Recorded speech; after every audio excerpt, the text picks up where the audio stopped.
America ఆర్థిక రాజధాని న్యూయార్క్లో ఒకసారిగా రాజకీయం వేడెక్కింది. రాష్ట్రీయ స్వయం సేవక్ సంఘ్ సర్ సంఘచాలక్ మోహన్ భగవత్ హాజరవుతున్న కార్యక్రమం ఇప్పుడు అంతర్జాతీయంగా పెద్ద వివాదానికి దారితీసింది.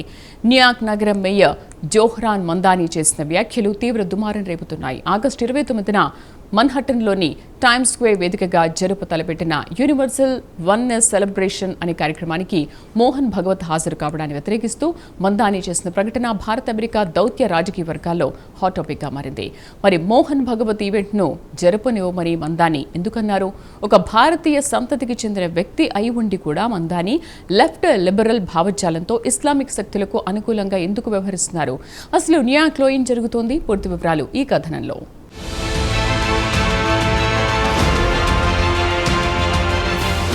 ఆర్ఎస్ఎస్ అనేది ప్రపంచ స్థాయిలో పనిచేస్తున్న అతిపెద్ద ఆర్గనైజేషన్.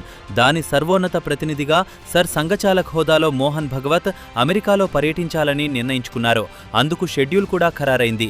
ఈ నెల 29న న్యూయార్క్లోని మాన్హటన్ టైమ్స్ స్క్వేర్ వేదికగా America Hindus దూస్ for engagement and dialogue ahead ఆధ్వర్యంలో యూనివర్సల్ వన్నెస్ సెలబ్రేషన్ పేరుతో భారీ కార్యక్రమం ఏర్పాటు చేశారు.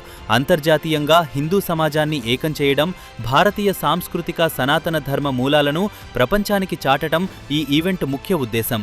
ఈ సభలో ఆర్ఎస్ఎస్ అధినేత మోహన్ భగవత్ ముఖ్య ప్రసంగం చేయాల్సి ఉంది.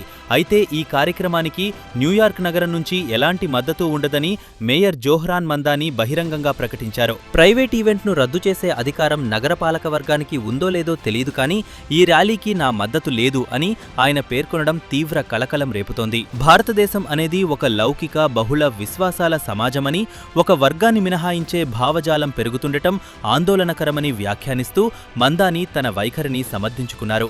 భారతీయ మూలాలు ఉన్న కుటుంబం నుంచి వచ్చిన జోహ్రాన్ మందానీ న్యూయార్క్ మేయర్గా బాధ్యతలు చేపట్టిన తొలి ముస్లిం మాత్రమే గాక భారతీయ అమెరికన్గా వార్తల్లో నిలిచారు. అయితే ఆయన రాజకీయ వైఖరి మొదటి నుంచి వివాదాస్పదంగానే ఉంటోంది. న్యూయార్క్లోని తీవ్ర వామపక్ష లిబరల్ వర్గాలకు ప్రతినిధిగా గుర్తింపు పొందిన మందానీ మేయర్గా అధికారంలోకి వచ్చినప్పటి నుంచి ఇస్లామిక్ సంప్రదాయక శక్తులకు, అలాగే షరియా సూత్రాలకు అనుకూలమైన విధానాలను ప్రోత్సహిస్తున్నారని అక్కడి కన్జర్వేటివ్ వర్గాలు ఆరోపిస్తున్నాయి. దీనికి తోడు భారత్లో సనాతన ధర్మం, హిందూత్వ భావజాలం పెరగడాన్ని తప్పుబడుతూ లౌకికవాదం పేరుతో భారత్లోని విపక్షాల స్వరానికే ఆయన ప్రాధాన్యం ఇస్తున్నారనే తీవ్రమైన విమర్శలు కూడా ఆయనపై ఉన్నాయి. మందానీ చేసిన వ్యాఖ్యలపై అమెరికాలోని ప్రవాస భారతీయులతో పాటు పలువురు అంతర్జాతీయ పాప్ సింగర్లు, హాలీవుడ్ ప్రముఖులు, సాంస్కృతిక రంగానికి చెందిన ప్రముఖులు తీవ్ర ఆగ్రహం వ్యక్తం చేశారు.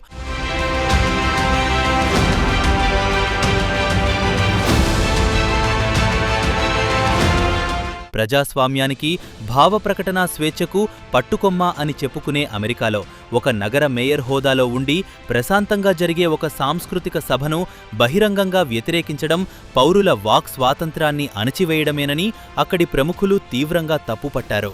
మరోవైపు ఈ వివాదంపై స్పందించిన ఆర్ఎస్ఎస్ ప్రతినిధులు అంతర్జాతీయంగా తమ సంస్థపై జరుగుతున్న దుష్ప్రచారాన్ని, ఉన్న అపోహలను తిప్పికొట్టడానికే ఇటువంటి విదేశీ పర్యటనలు చేపడుతున్నామని క్లారిటీ ఇస్తున్నారు. ప్రపంచవ్యాప్తంగా ఉన్న హిందూ సమాజాన్ని ఏకం చేయటం, విశ్వశాంతి సాధన, జాతీయ వికాసం దిశగా అడుగులు వేయటమే తమ ముఖ్య లక్ష్యమని తేల్చి చెబుతున్నారు.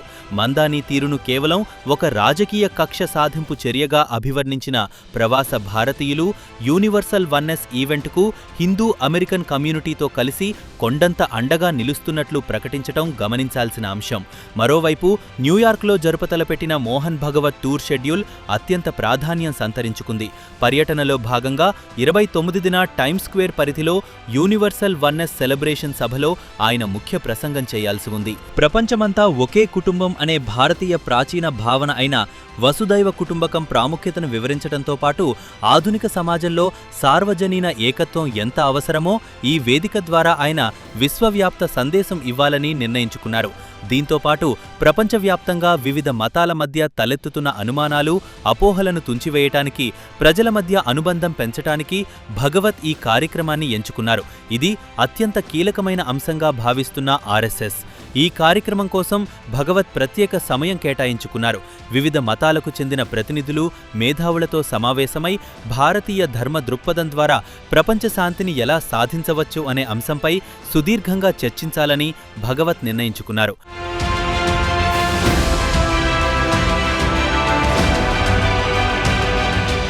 భిన్నత్వంలో ఏకత్వాన్ని చాటుతూ సాంస్కృతిక సద్భావనను పెంపొందించటం ఈ సమావేశాల ముఖ్య ఉద్దేశం. భగవత్ పర్యటనలోని మరో ప్రధాన ఘట్టం అమెరికాలో నివసిస్తున్న రెండో తరం ప్రవాస భారతీయ యువతతో ముఖాముఖి నిర్వహించడం. విదేశాల్లో పెరుగుతున్న భారతీయ సంతతి యువత తమ మూలాలను, సాంస్కృతిక వారసత్వాన్ని మర్చిపోకుండా ఎలా కాపాడుకోవాలో మోహన్ భగవత్ మార్గదర్శనం చేస్తారు. ఆధునిక ప్రపంచంలో గ్లోబల్ సిటిజన్లుగా ఎదుగుతూనే సొంత సంస్కృతిని కాపాడుకునే దిశగా ఆయన వారికి దిశానిర్దేశం చేయాలని నిశ్చయించుకోవడం గమనించాల్సిన అంశం. ఈ తరుణంలో జోహ్రన్ మందాని చేసిన వ్యాఖ్యలు ఈ కార్యక్రమానికి ఆటంకపరచడమే గాక ఆయా వర్గాల ప్రజలను మరింత దూరం చేసేదిగా ఉన్నాయా అన్న అనుమానాలు వినిపిస్తున్నాయి. మందాని వ్యాఖ్యలు స్థానిక న్యూయార్క్ రాజకీయాలకు పరిమితమైనప్పటికీ దౌత్యపరంగా ఇది పెద్ద ప్రభావం చూపే అవకాశం లేదని విశ్లేషకులు భావిస్తున్నారు. అమెరికా రాజ్యాంగంలోని ఫస్ట్ అమెండ్మెంట్ ప్రకారం పౌరుల భావ ప్రకటన స్వేచ్ఛకు, ప్రైవేట్ ఈవెంట్లకు పూర్తి రక్షణ ఉంటుంది. కాబట్టి మేయర్ వ్యతిరేకించినప్పటికీ మోహన్ భగవత్ ఈవెంట్ ఆగిపోయే ప్రసక్తే ఉండదన్న అభిప్రాయాలు వినిపిస్తున్నాయి. మరోవైపు భారత్ అమెరికా వ్యూహాత్మక భాగస్వామ్యం చాలా బలంగా ఉంది. ఒక నగర మేయర్ వ్యక్తిగత ప్రాధాన్యతలు రెండు దేశాల ద్వైపాక్షిక బంధాన్ని ప్రభావితం చేయలేవని అంతర్జాతీయ నిపుణులు అభిప్రాయపడుతున్నారు.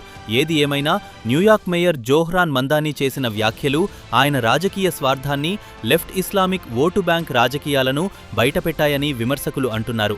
రాజ్యాంగబద్ధంగా జరిగే ఒక సాంస్కృతిక కార్యక్రమాన్ని అడ్డుకోవడానికి ప్రయత్నించి మందాని స్వయంగా పప్పులో కాలేశారన్న అభిప్రాయాలు వినిపిస్తున్నాయి.